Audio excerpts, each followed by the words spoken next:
Bonjour à tous et bonne année pour ceux que je n'ai pas encore vus sur les autres réseaux sociaux. Donc j'espère en tout cas que cette année 2025 va vous apporter beaucoup plus que 2024 ou autant en fonction de comment s'est passée votre année 2024.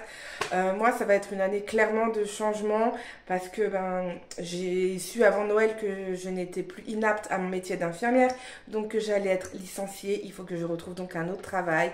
Bref, j'ai encore pas mal de choses devant moi niveau nouveauté à faire, mais bon, ça sera pour plus tard. Pour l'instant j'ai envie de vous parler donc de bilan très rapide. Il faut savoir que j'ai lu 91 livres, soit 29 885 pages. C'est pas une compétition. Dans ces 91 livres, il y a des livres audio, il y a des bandes dessinées. Bref, je me suis pas amusée à tout décortiquer parce que voilà, c'est juste un chiffre pour un chiffre. Mais clairement, vous voyez tout au long de l'année mes lectures et voilà, moi je suis pas trop à compter. Si pour moi personnellement, mais voilà, je suis à 9 livres de mon objectif des 100. C'est pas grave, j'ai quand même passé un bon nouvel an, je vous rassure. Donc je voulais vous présenter 5 livres que j'ai envie de lire en 2025 et 5 bandes dessinées. En fait, je me suis basée sur Livre Addict. Vous savez que je suis une inconditionnelle de ce site internet. Et donc, il y a toute ma pile à lire sur ce site internet. Et en fait, j'ai trié ma pile à lire par moyenne que a donné les utilisateurs. Et j'ai pris donc les 5 meilleures moyennes. Alors, si vous venez voir mon livre addict, vous allez vous dire non mais attends, celui-là il était peut-être avant.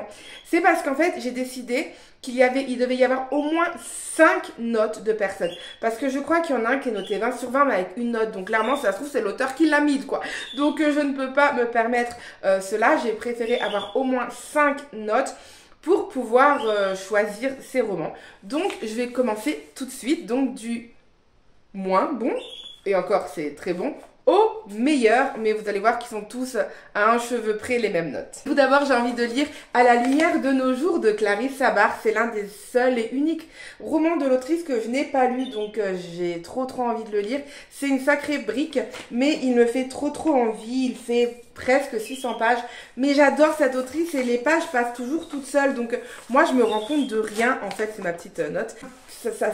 Voilà, ça se lit, mais comme même mieux qu'une notice quoi, c'est vraiment une notice, ça dure des fois 3 heures à lire alors qu'il y a 3 lignes pardon, mais là c'est vraiment exceptionnel. En tout cas moi je suis clairement fan de cette autrice et donc ça sera une de mes lectures de 2025.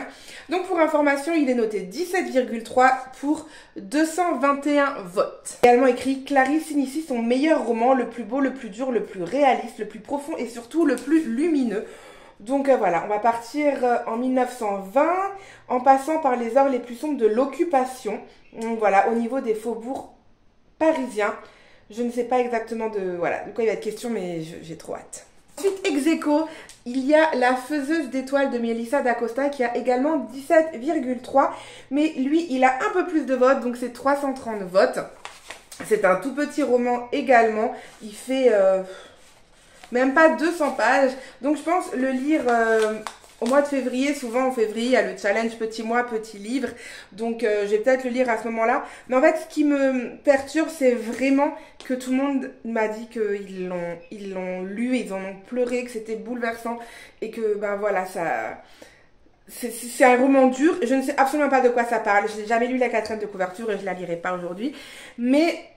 voilà, c'est vraiment toutes les personnes qui m'ont dit qu'il était exceptionnel et que je ne l'ai pas lu parce que j'ai peur en fait de pleurer, de jamais m'en remettre. Surtout que l'UNICEF, parce que c'est en soutien à l'UNICEF aux enfants du monde.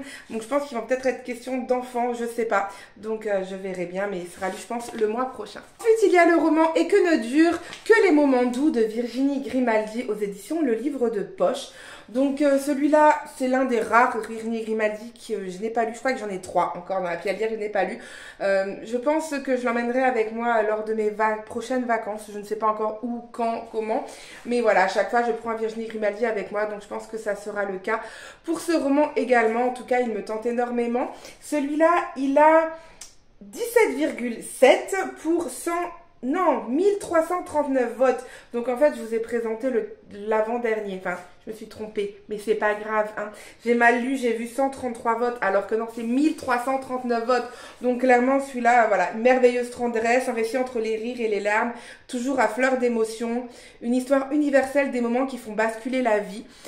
Voilà, j'ai hâte de le lire, mais je pense que je vais être bouleversée. Mais voilà, je sais que beaucoup de gens l'ont mis dans leur top aussi cette année. Donc peut-être ça sera le mien aussi en fin de l'année. On se donnera rendez-vous à ce moment-là. Et donc celui qui devait arriver en 3e place et pas en 2e, c'est La perle et la coquille de Nadia Hachimi. Donc je vous en avais parlé lors d'un shot, parce que des fois je mets des petits shots pour ceux qui ne le voyaient pas.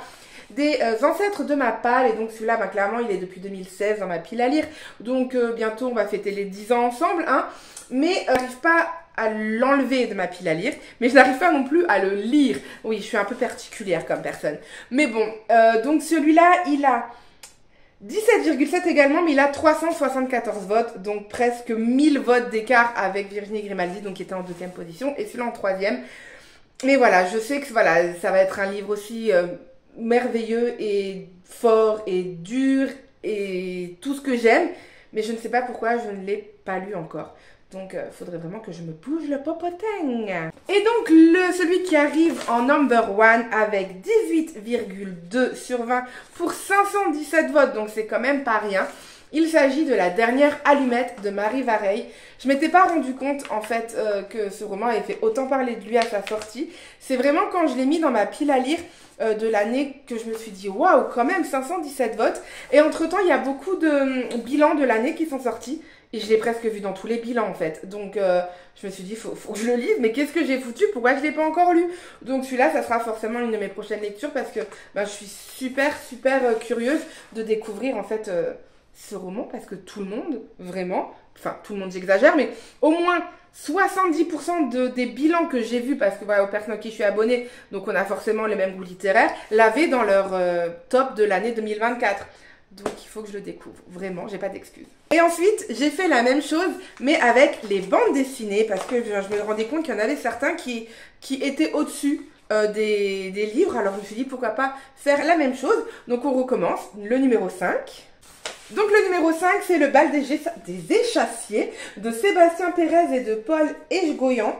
Donc il est dans ma pile à lire depuis pas mal de temps également. Mais en fait, j'ai envie d'avoir tous les albums de Sébastien Pérez. Vous verrez aussi de Justine Brax, que j'adore ce qu'elle fait, et de Benjamin Lacombe. Mais c'est vrai que ceux-là sont peut-être plus facilement trouvables sur Vinted à des prix beaucoup plus intéressants. Et voilà, donc celui-ci, il a 11 votes et il a 17,4 sur 20. Donc, je vous en reparlerai prochainement. Après, ceux-là seront forcément lus dans l'année. C'est vraiment des petites lectures. Quoique celui-là, ça doit faire 2 ans que j'ai dans ma pile à lire. Honte, bonjour. Ensuite, de nouveau, un livre énorme. Il s'agit du Dernier des loups de Sébastien Pérez et de Justine Brax. Donc, je vous en ai parlé il y a juste 30 secondes. Donc, c'est vraiment un auteur et illustrateur que j'adore. Donc elle fait des choses vraiment à chaque fois magnifiques également. J'adore ses illustrations. Et donc pareil, celui-là il est dans ma pile à lire. Bon, je l'ai acheté courant de l'année, donc ça va. C'est pas non plus trop vieux si je dis pas de bêtises. Et celui-ci, il a 17,4 pour 32 votes. Et j'adore vraiment l'illustration. Et ça brille en plus, bref. Je vous en reparlerai aussi très prochainement. Ensuite, toujours avec 17,4 de moyenne, mais avec 853 votes, il s'agit du grimoire Delphi, donc de Arleston Alouette et de Milly Ludwig, donc aux éditions Draco. Pareil, je l'ai depuis pas mal de temps dans ma pile à lire, et ben je sais que maintenant il y a plusieurs autres tomes qui sont sortis, 4 si je dis pas de bêtises, et ben moi j'ai que le premier, donc si j'aime ce tome-là, et ben les suivants feront partie de ma pile à lire également un jour. Donc il sera lu également, mais c'est vrai que quand c'est des one-shots, j'ai plus tendance à les lire que quand c'est des tomes en fait. Mais bon, ils me tentent trop. Et en plus, il y en a qui se passent dans les pays des bretzels. Donc ça me donne trop envie vu que c'est chez moi. Ensuite, avec 17,9 et 116 votes, il s'agit du Bambi, donc de Félix Salten et de Benjamin Lacombe aux éditions Albin Michel. Donc voilà, c'est vraiment, il est magnifique. Vous voyez, vous avez des petits reliefs comme ça. C'est des belles illustrations. Voilà, ça reste du Benjamin Lacombe. Et je sais que c'est la vraie histoire de Bambi. Donc il faut vraiment que je le lise sans qu'il s'abîme, bien évidemment. Parce que c'est vraiment un objet livre magnifique. J'essaye d'en prendre le plus grand soin. Donc quand je vois que j'ai des petits trucs, ça me fait toujours un petit peu peur. Mais bon. Donc voilà, là on sait juste que c'est publié en 1923 en Allemagne. Le chef-d'œuvre de Félix Salten rencontrera un très grand succès. Mais fut peu après interdit par les autorités nazies qui décelaient une allégorie politique sur les traitements des Juifs en Europe. L'adaptation par Walt Disney en film d'animation en 1942 acheva de plonger dans l'oubli l'œuvre originelle et sa profondeur littéraire et symbolique. Et ben juste en lisant ça, j'ai envie de l'ouvrir maintenant en fait, moi qui est tellement curieuse. Donc voilà, je vais voir de quoi il est vraiment question parce que ce n'est pas Bambi de Disney, on est d'accord. Et donc le suivant que je vous présenterai lors de mon prochain book haul, c'est les carnets de cerises, le tome 6, mais c'est également le cycle 2. La parenthèse d'oubli, donc il est sorti là en décembre 2024 en fait, et j'étais trop heureuse parce que je m'y attendais absolument pas.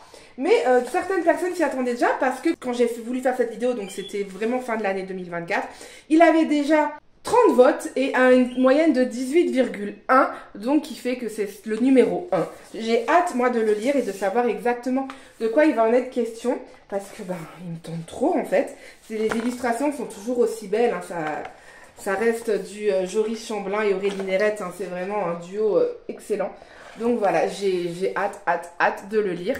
Donc voilà, j'espère que la vidéo vous a plu. N'hésitez pas à me dire si vous avez lu un de ces romans, par lequel il faudrait que je commence, si Livre Addict et les moyennes des gens ont bien fait les choses ou pas. Sur ce, je vous souhaite une bonne journée, une bonne nuit, tout ce que vous voulez et vous dis à bientôt. Ciao!